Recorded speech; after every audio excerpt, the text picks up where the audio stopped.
How to close a sale or deal. Understanding the importance of closing a sale.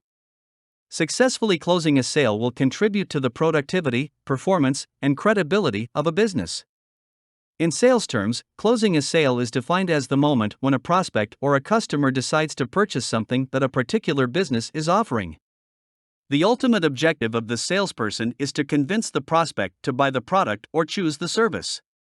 To achieve that, a salesperson has to do thorough research on his prospective customer, give a convincing pitch, answer the customer's queries, ask for the sale, and do a follow-up until a definitive agreement is reached. What does closing a sale mean? In sales terms, closing a sale is defined as the moment when a prospect or a customer decides to purchase something that a particular business is offering. Closing a sale may either involve an exchange of money or obtaining a signature. Since this step involves money or partnership, closing a sale is considered the most vital element in the entire sales cycle.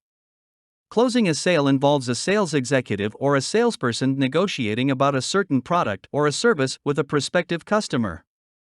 The ultimate objective of the salesperson is to convince the prospect to buy the product or choose the service. To achieve that, a salesperson has to do thorough research on his prospective customer, give a convincing pitch, answer the customer's queries, ask for the sale, and do a follow-up until a definitive agreement is reached. As such, effectively closing a sale requires research skills, negotiation skills, and an impeccable presentation. While it is true that there is no straightforward method to close a sale, implementing a step-by-step approach and executing proven techniques will help sales executives to be successful in convincing their prospective customers. Curated below is a workable step-by-step strategy that will aid in completing a new deal and also in doing an effective follow-up. Number 1. Start by doing the necessary research. Salespersons are highly encouraged to do their homework before jumping into the sales process. Start by learning about the goals of your potential customer and their requirements. Additionally, consider the current challenges and issues concerning the sale and how to tackle them.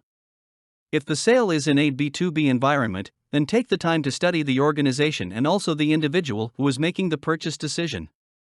If your business involves sales to consumers, then do thorough market research or obtain data from your CRM or customer relationship management system.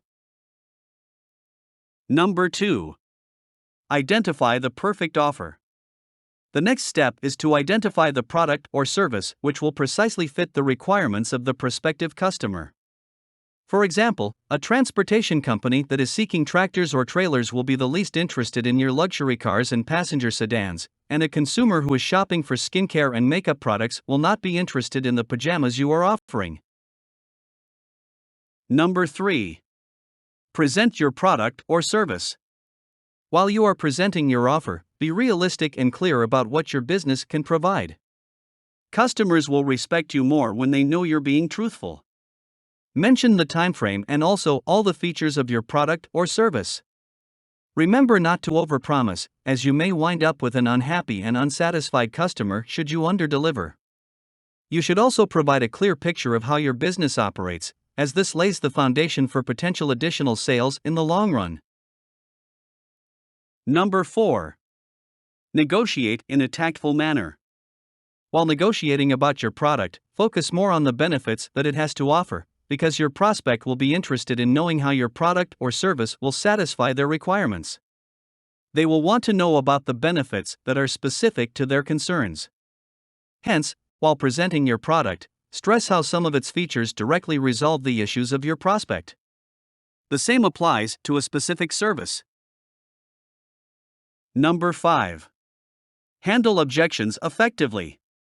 While preparing your presentation or pitch, you should think about how to handle potential objections from the prospect. There will be concerns about availability, features, pricing, and delivery. Make sure to take a proactive approach to these objections.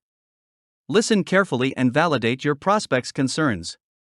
You can calmly direct your prospect's attention to potential solutions for their concerns, and you can modify the offer to make sure that their requirements are perfectly met. Number 6. Ask for the sale. Following the negotiation stage, the next step is to ask for the sale. While doing so, you should make the prospect comfortable enough to say yes to the deal. In many instances, mentioning a deadline will be helpful, as it creates a sense of urgency for the prospect and will help them respond decisively. Number 7. Do a proper follow-up. Just because you have now closed the sale does not mean it's over. It is highly recommended that you do a precise follow-up to ensure that the product has been delivered on time, to address any further issues concerning the product or the service, and to make sure that the prospect-turned-customer is satisfied with everything. The first deal is the foundation for repeat purchases in the future. Hence, a follow-up is how you show that your focus is not just on the immediate transaction but on a long-term relationship. Number 8. Prepare an agreement crafted by professionals. If you are trying to sell a service that requires your prospect to provide their signature, then make sure that the document needing to be signed is prepared in advance. Have all the legal and business aspects included in the document and have it prepared by experts. Make sure that you communicate all of the aspects in the document to your client. Techniques for closing a sale. Many sales executives look for a closing technique to make the decision process easier for the customer. While there are several techniques that are believed to be persuasive, a few have been considered to be the most practical and fruitful. The following are effective techniques to help a salesperson close a deal. Number 1.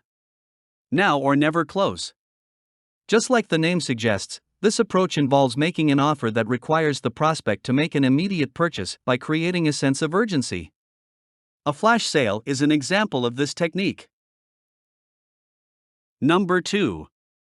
Question close.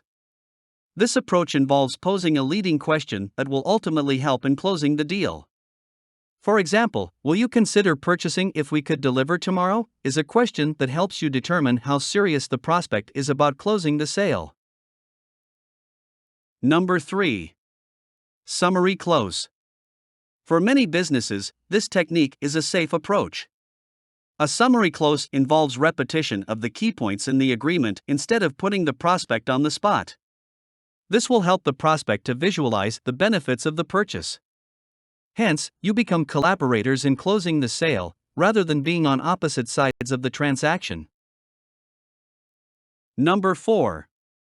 Demonstration close. If a prospect is reluctant to close a deal, then offer to demonstrate the benefits or efficiency of your product or service. All you have to do is demonstrate how well your product or service works. Number 5. Sharp angle close. If the prospect likes your product or service and asks for a price reduction, you can close the deal by agreeing on the spot. However, this technique requires that you have done sufficient research and know that you can still make a profit at the lower price point. Number 6. Philanthropic close. Some potential buyers are concerned about additional factors like the environment, medical research, and social issues when making a purchase.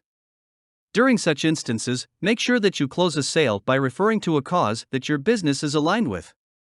Furthermore, you can go the extra mile by contributing a percentage of the sale price to the desired cause to close the deal. Number 7.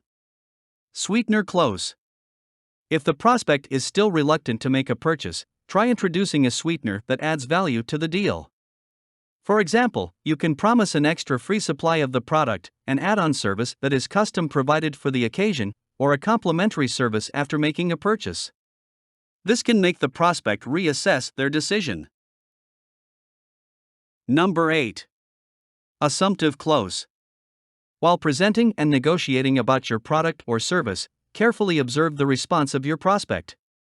You can move smoothly from the negotiating part right to the closing. Simply assume that the prospect is positive about buying, take the lead, and close the sale with a signature on an agreement.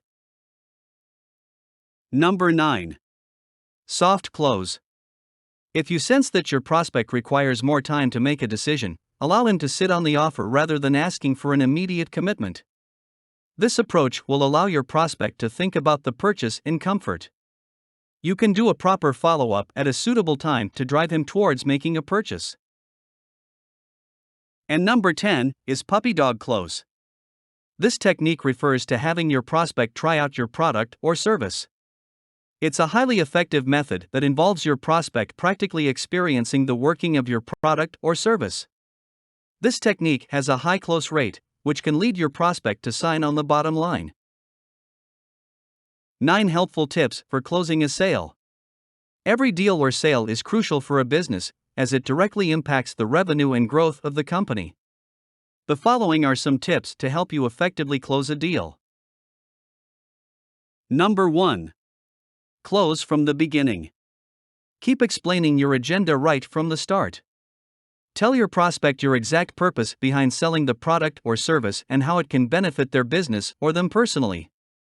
Make sure that your discussion is honest, mutually respectful, and rewarding right from the first word that you utter. Number 2. Accurately recognize when your prospect is willing to buy. A prospect might indicate that they are positive towards buying the product or service by asking questions about the delivery date or about an upgrade of the service. Otherwise, words like good idea or really also suggest that he is willing to buy. Hence, be careful to notice when the prospect is ready. Number 3. Don't respond to questions with a yes or no. Answer in detail and to the point. Don't reply with a simple yes or no. Elaborate on your answers to any questions the prospect may have. A simple yes or no answer, depending on the circumstances and nature of the question, may actually prevent you from closing the sale. Number 4. Suggest specific terms and scenarios. Instead of simply asking your prospect whether they want to buy or not, mention a simple buying scenario. You can say, "We can deliver 100 units by Tuesday for 10,000 pesos. Would you like us to do this?" Such scenarios will give you a chance to make decisions about details that otherwise will delay closing a sale. Also, remember to make reasonable suggestions instead of being too pushy. Number 5. Be optimistic to sell better. Optimism is directly related to sales productivity. A pessimist might think that another attempt is futile because it will not change the result. An optimist, on the other hand, might think that, since a specific approach has worked before, another attempt might lead to a better response. Hence, when you are sure about your approach, hold on and don't give up on your prospect just yet. Number 6. Practice pitches and presentations. Practice leads to perfection. If a salesperson is a newbie, then they can start by practicing with mock meetings with colleagues or friends. Number 7.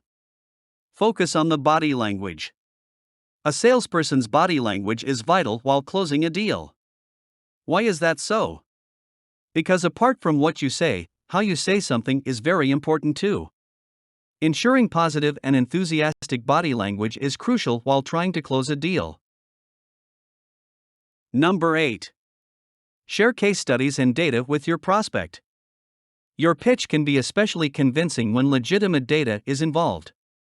Take the time to do the proper research to obtain the required data and package it accordingly.